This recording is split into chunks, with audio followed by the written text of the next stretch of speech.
perlu diketahui bersama untuk tingkat laka lantas di Kabupaten Rokan Hilir ini kita peringkat 6, peringkat 6 terbanyak dari seluruh kabupaten di Riau. Sepol dari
Halo, selamat pagi, selamat datang kembali bersama saya pada pagi hari ini, Bribka Riri Sinenggulan.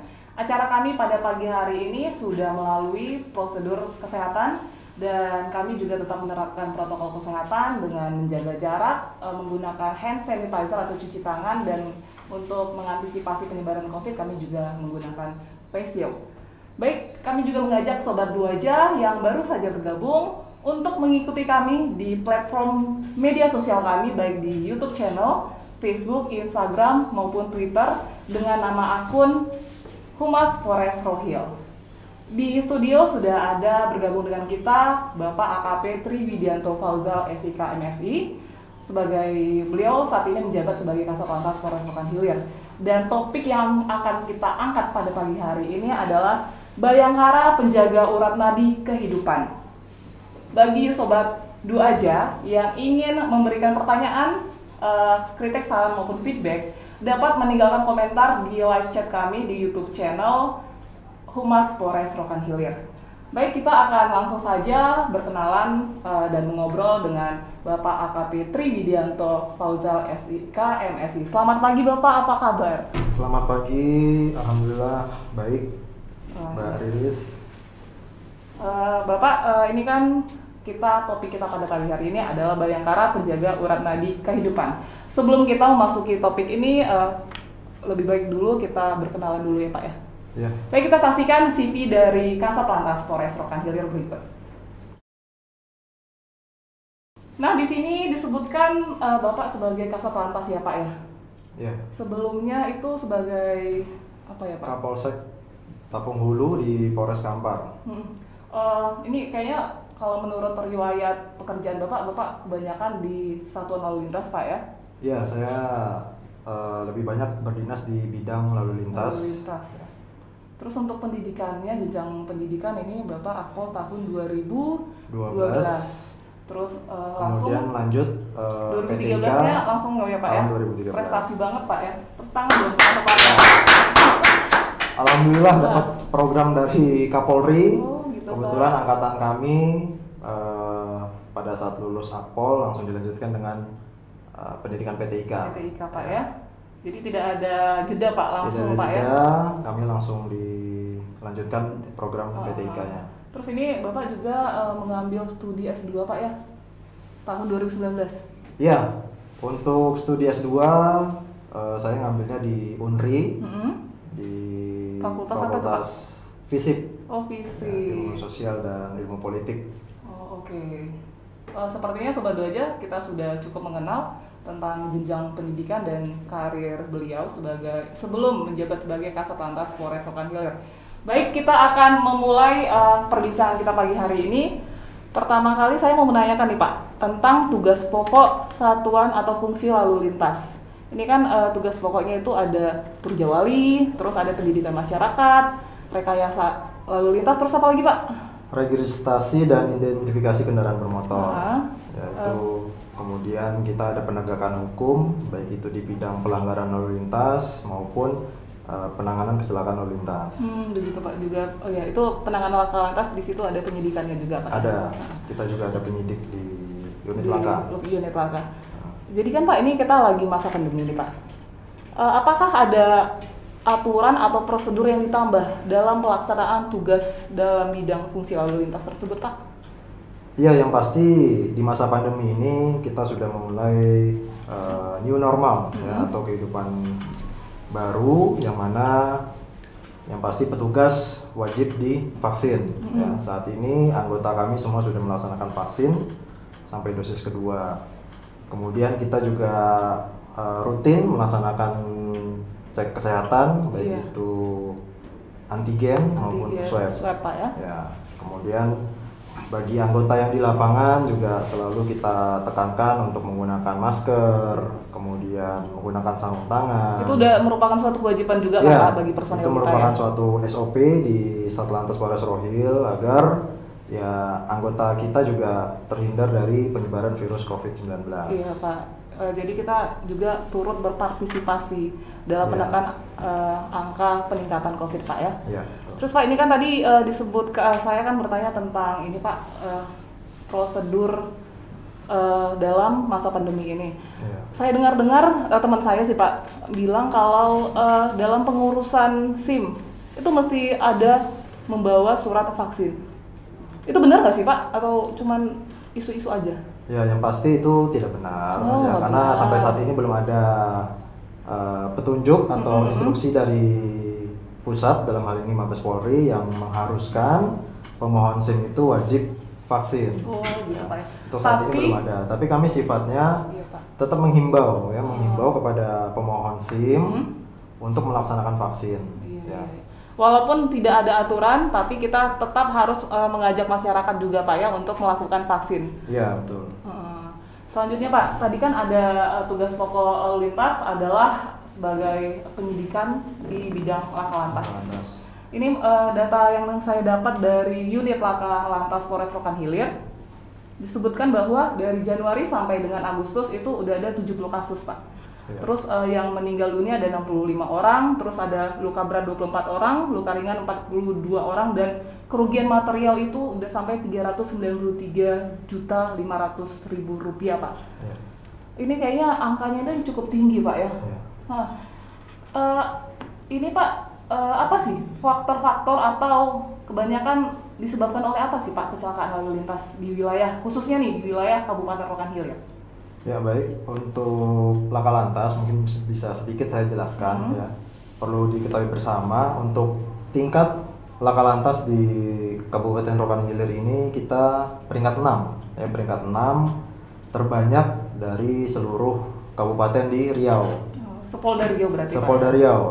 Riau, Rokan Hilir itu termasuk peringkat 6. Untuk beberapa faktor ya, yang paling banyak memang disebabkan oleh human error ya, atau kesalahan dari si pengendara atau pengemudi ya. Karena kalau dari hasil analisa kami, kebanyakan kelalaian itu disebabkan oleh pelanggaran yang dilakukan oleh pengendara atau pengemudi, sehingga terjadilah kecelakaan tersebut ya. Baik entah itu pengendaranya mengantuk atau nyalip sembarangan iya, Pak ya, mabuk, kemudian tidak mematuhi aturan lalu lintas. Ada juga yang paling sering terjadi, yaitu dia kendaraan roda 2 khususnya tidak ada lampunya ya, baik itu lampu belakang, stop lampnya, atau lampu depannya. Iya, berarti Sehingga pada saat malam hari itu sangat berbahaya. ya, kendaraannya tidak dicek terlebih dahulu. Iya, lalu tidak lintas, Pak, sesuai spesifikasi dan kelayakan teknis, sehingga sangat berbahaya. Terutama di wilayah kita ini kan jalan lintas, Iya. ya, jalan lintas, sehingga banyak kendaraan-kendaraan besar yang lalu lalang. Ya, apabila kita tidak hati-hati, ya itu kita bisa terlibat kecelakaan, Iya, menjadi korban ataupun menjadi pelaku, korban Pak, ya. atau pelakunya. Ya, jadi bisa kita simpulkan kalau kecelakaan lalu lintas itu disebabkan oleh pelanggaran dulu nih Pak ya. Ya. Pelanggaran dari pengemudi Atau baru baru terjadinya. ada kecelakaan lalu lintas. Seperti juga moto lalu lintas kita Pak ya. Stop pelanggaran, stop kecelakaan, keselamatan keselamatan untuk kemanusiaan. kemanusiaan. Untuk saat ini itu Pak ya. Ya. Nah, terus tadi Pak kan Bapak bilang kendaraan besar yang lewat di jalan. Iya. Itu banyak kita temuin. Saya juga sering kalau lewat itu sering lihat kendaraan-kendaraan besar yang muatan itu melebihi tonase, Pak. Iya. Itu kan kemungkinan selain kecelakaan lalu lintas juga menyebabkan jalan yang kita lalui rusak. Ada nggak solusi dari Satlantas Rokan Hilir yang dilakukan terhadap kendaraan-kendaraan tersebut, Pak? Ya, memang untuk masalah ini harus dilibatkan oleh instansi terkait ya, dalam hal ini Dinas Perhubungan, kemudian Dinas PU dan Pemda juga harus peduli juga dengan masalah ini. Karena dari data kita ya, untuk titik-titik jalan yang berlubang atau jalan yang rusak di Rokan Hilir ini cukup banyak, sehingga dapat menyebabkan salah satunya kecelakaan lalu lintas maupun kemacetan di jalan. Jadi upaya-upaya yang sudah kami lakukan yaitu yang pertama kita sudah melakukan himbauan-himbauan ya, baik itu kepada pengusaha-pengusaha angkutan, kemudian para supir-supir untuk tidak membawa muatannya melebihi tonase yang telah ditentukan sesuai dengan kelas jalan.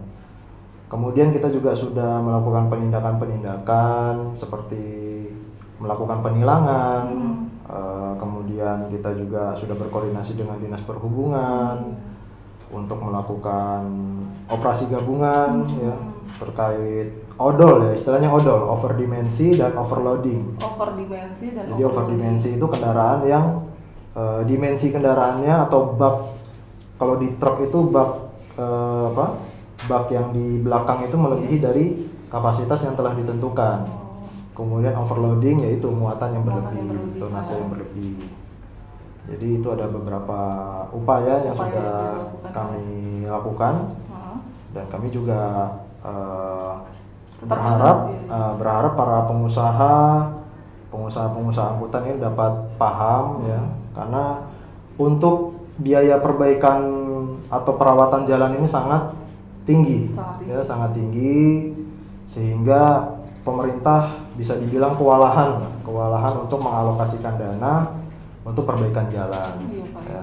Karena anggaran itu nggak bisa langsung cair gitu saja kan, Pak? Iya, apalagi sekarang ya kan, Pak? Apalagi sekarang pandemi, anggaran-anggaran itu banyak difokuskan dalam penanganan pandemi COVID ini.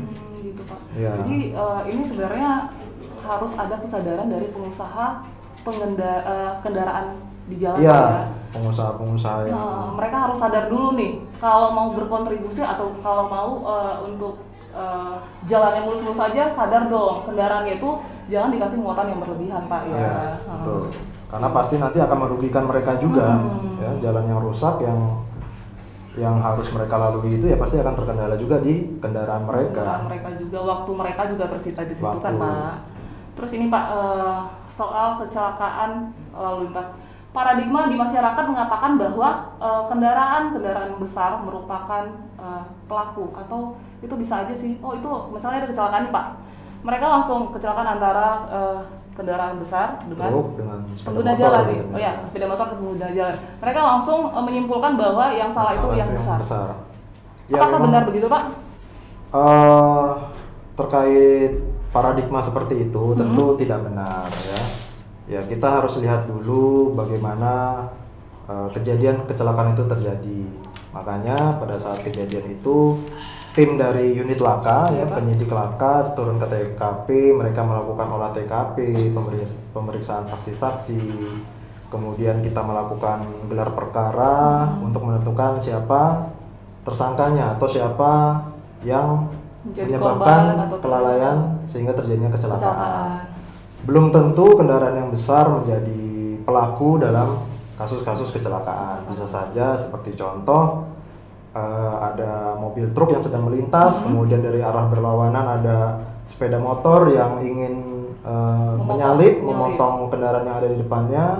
Kemudian karena tidak ada perkiraan yang matang, yang baik, sehingga terjadilah kecelakaan yang berada di jalur truk tersebut. Nah, kalau hal seperti itu sudah jelas, pasti yang kita jadikan tersangka ya atau penyebab kecelakaannya itu ya pihak dari sepeda motor. Pengendara sepeda motor ya, Pak ya. Jadi sehingga kalau ada paradigma yang besar selalu salah ya itu tidak benar. Tidak benar, Pak. Tergantung dari hasil olah TKP yang kita lakukan. Iya, bukan jadi Sobat Dua aja dapat kita dari penjelasan Bapak Kasat Lantas tadi dikatakan ada prosedur untuk menentukan pengendara atau pengguna jalan itu sebagai tersangka Pak ya, atau pelaku Pak ya, bukan serta merta. Baik Sobat Dua aja, sebelum kita lanjutkan lagi bahasan pada pagi hari ini, ada baiknya kita menyaksikan pariwara berikut. Jangan lupa untuk meninggalkan komentar di live chat kami di YouTube channel Humas Polres Rokan Hilir.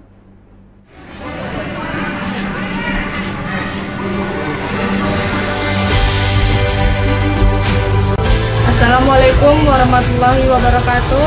Perkenalkan, nama saya Yuli Hajira. Saya sekolah di SMA S Darul Ulum. Mewakili teman-teman ingin berterima kasih sebanyak-banyaknya kepada Polres Rokan Hilir, terkhusus Kak Lantas Rokan Hilir, karena telah memberikan vaksin ke sekolah kami.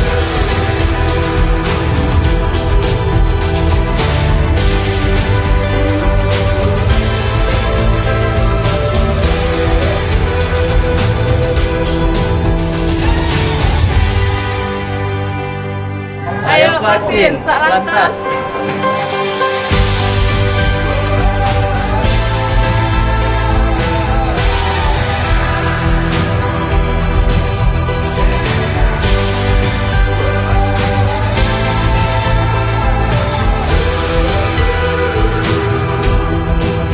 Saya dari SMA Darul Ulum, selaku Kepala SMA Darul Ulum, mengucapkan banyak terima kasih kepada Polres Rokan Hilir dalam rangka terkhusus HUT Polantas yang ke-62 yang mana telah membuat event berupa vaksinasi. Allah Akbar.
Waalaikumsalam. Assalamualaikum warahmatullahi wabarakatuh.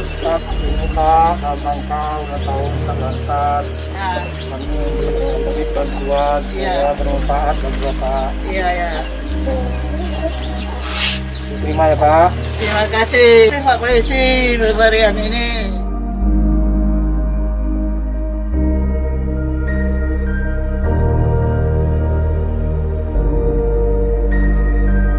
Bermanfaat. Kasih nak. Ya Bu.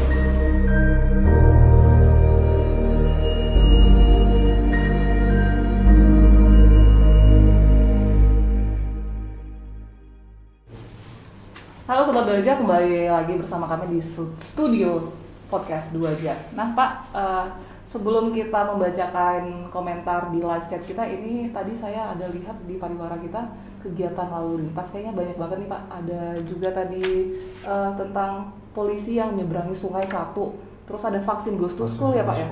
Coba bisa dijelaskan Pak mengenai kegiatan ini? Jadi kegiatan yang pertama kegiatan vaksin Go to School Iya, ya, Pak. yang mana pada saat ini sudah mulai proses belajar tatap muka, ya tatap muka. Jadi atas dasar itu kami berinisiatif untuk bekerja sama dengan Urdokes Polres Rohil untuk melaksanakan kegiatan vaksinasi, ya.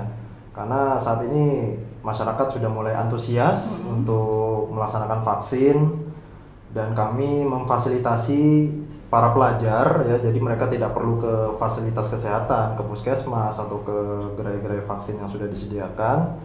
Kita sistemnya yaitu jemput bola ya, jemput bola. Jadi kita datang ke sekolah mereka, kemudian kita berikan vaksin di sana, kemudian setelah divaksin kita juga berikan mereka susu dan roti sehingga dikasih cemilan juga, Pak, ya? cemilan-cemilan sehat sehingga mereka pada saat divaksin ya tetap fit, ya, Pak, tetap fit, fit, Pak, ya. kemudian juga Agak senang tetap juga nih sehat. Pak, lihat cemilan kan Pak ada. Iya, ya namanya anak-anak pasti senang kalau ada hadiahnya. Iya Pak, Ya, benar-benar. itu sebagai salah satu cara kita juga untuk meningkatkan animo vaksin kepada para pelajar. Tanggapan pihak sekolah gimana Pak? Kita ada dapat apresiasi atau Sangat positif dari pihak sekolah, bahkan mereka juga meminta kalau bisa semua murid yang ada di sekolah tersebut divaksin. Ya, tentu itu juga yang kita inginkan, tapi karena stok vaksin yang terbatas sehingga mungkin akan kita bagi-bagi nanti ya, akan kita jadwal untuk pelaksanaan vaksin ke sekolah-sekolah. bukannya kita yang nggak mau, tapi stoknya aja yang terbatas Iya, untuk saat ini stok Pak. Ya? vaksin yang Kalau terbatas. stok udah tersedia, kegiatan tetap kita lanjutkan lagi Pak. Ya, itu pasti. Oke, ini kita akan membaca atau mengomentari. Tim kami sudah men-sharing, memfilter pertanyaan-pertanyaan dari Sobat Dua Aja. Ini ada dari akun Dini Dia. Ini pertanyaannya, mau tanya dong Pak, pas saya lewat depan Polres, saya ngeliat ada kontainer kayak kafe gitu Pak. Itu apaan sih Pak? Ya, jadi kontainer yang ada di depan Polres itu merupakan salah satu inovasi dari Pak Kapolres ya, inovasi dari Bapak Kapolres, yaitu pelayanan drive-thru. Oh, bukan kafe Pak ya? Enggak, itu enggak kafe, itu pelayanan kepolisian Iya, yang iya. dipusatkan atau dibuat terpadu dengan sistem drive-thru. Ini maksudnya terpadu ini Pak, apa Pak? Jadi di sana ada 4 pelayanan ya. Yang pertama yaitu Satpas untuk pengurusan perpanjangan SIM. Kemudian yang kedua ada Samsat juga di sana. Samsatnya khusus pembayaran pajak tahunan. Kemudian yang ketiga ada SKCK. SKCK juga untuk khusus perpanjangan. Kemudian yang terakhir itu ada pembuatan surat laporan kehilangan. Oh gitu Pak. Ya, jadi sistemnya drive-thru, masyarakat yang ingin mengurus pelayanan-pelayanan tadi tidak perlu turun dari kendaraannya. Ya. Sangat Itu juga memudahkan, Pak, ya? ya sangat memudahkan masyarakat, apalagi pandemi saat ini ya. Menghemat waktu, menghemat energi juga Pak ya? Menghemat energi dan menghindari kerumunan. Iya benar Pak, itu paling penting ya. Ya. Terus ini udah launching atau kapan Pak akan dilangsungkan? Untuk launching masih menunggu waktu karena masih ada beberapa perangkat-perangkat yang harus kita lengkapi. Yang kemarin juga sudah dipasang perangkat Samsat, ya, kita juga bekerja sama dengan Dispenda Provinsi dan alhamdulillah didukung penuh juga oleh instansi-instansi lain.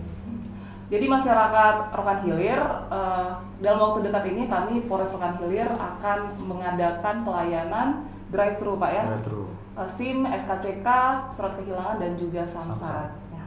Ini ada lagi dari akun Nenek Gayung. Pertanyaannya adalah, Kakak Apolwan, kenapa sih ngurus SIM sekarang itu agak susah? Ada psikotesnya pula. Memang prosedurnya gimana sih? Bisa dijelaskan, Pak? Untuk pengurusan SIM ya ada beberapa persyaratan. Salah satunya yaitu syarat sehat. Ya, sehatnya sehat jasmani dan rohani. Di jasmani itu sebelum pemohon SIM ingin mengurus SIM-nya, dia harus ada surat keterangan sehat dari dokter. Nah, surat keterangan sehat dari dokter yaitu biasanya dicek dia tensinya, kemudian jarak pandangnya, penglihatan dia, kemudian fisiknya juga dicek ya. Itu yang jasmani. Kemudian yang rohani itu ya salah satunya psikotes, psikologi ya. Jadi pada saat tes psikotes itu kita mengisi soal-soal, ya nanti bisa terbaca oleh para psikolog apakah yang bersangkutan ini layak atau bisa untuk mengendarai kendaraan di jalan raya ya. Setelah itu Pak, apa lagi? Kemudian setelah itu apabila syarat jasmani dan rohani sudah dilalui, kemudian melaksanakan ujian ya. Ujiannya ada 2, teori dan praktek. Teori dan praktek. Teori apabila lulus maka dilanjutkan dengan teori praktek. Apabila teori praktek lulus, jadi nanti pemohon SIM tinggal membayar biaya SIM-nya di Bank BRI yang harganya SIM A itu biayanya 120, kemudian itu disetorkan ke negara kan Pak? Ke negara ya, bukan PNBP PNBP. namanya, penghasilan negara bukan pajak. Itu sudah diatur oleh pemerintah, tarif-tarif penerbitan SIM A dan SIM C. SIM A, SIM C, SIM B1, B2 Ya, Pak ya. betul. Jadi buat SIM ini sebenarnya bukan ribet atau susah, tapi memang begitulah prosedurnya untuk mengurangi atau menekan kecelakaan juga di jalan Ya, Pak. betul. Karena namanya aja SIM, surat izin mengemudi ya. Jadi para pemohon SIM ya memang harus betul-betul dicek baik itu kesehatannya, kemudian kemampuan dia, apakah dia layak atau tidak berkendara di jalan. Karena itu sangat penting sehingga kita juga dapat menekan angka kecelakaan di jalan. Nah, seperti kita ketahui Pak, ini kan bentar lagi hari ulang tahun Polantas Pak ya, yang ke-66, Iya, tanggal 22 September. Apa aja kegiatan atau ada nggak event-event yang akan dilakukan oleh Satlantas Polres Rokan Hilir Pak?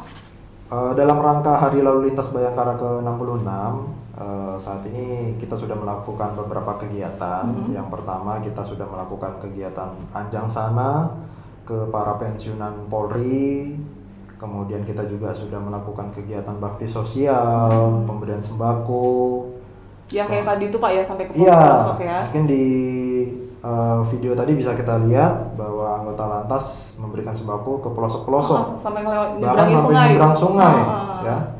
Karena saat ini pembagian sembako mungkin hanya di jalan-jalan besar saja, gitu-gitu, tidak pernah sampai ke pelosok-pelosok, sehingga kami berinisiatif membagikan sembako sampai ke pelosok-pelosok. Kemudian kita juga ada melaksanakan kegiatan bersih-bersih rumah ibadah. Ya, baik itu masjid maupun gereja yang ada di sekitaran wilayah kerja kita. Iya, Pak. Ya, kita membersihkan rumah ibadah tersebut, kemudian kita juga membantu perlengkapan kebersihan. Kemudian untuk rumah ibadah yang sedang proses pembangunan kita juga bantu bahan-bahan berupa semen atau batu bata. Ya, itu semua dalam rangka Hari Lalu Lintas Bayangkara ke-66 yang akan diselenggarakan tanggal 22 September. Terus ini juga Pak, sekarang kan lagi banyak nih di media sosial, di Instagram disebutkan bahwa operasi patuh akan diselenggarakan pada tanggal 20 September sampai tanggal 3 September. Itu sasarannya 3 Oktober. Itu sasarannya apa aja Pak?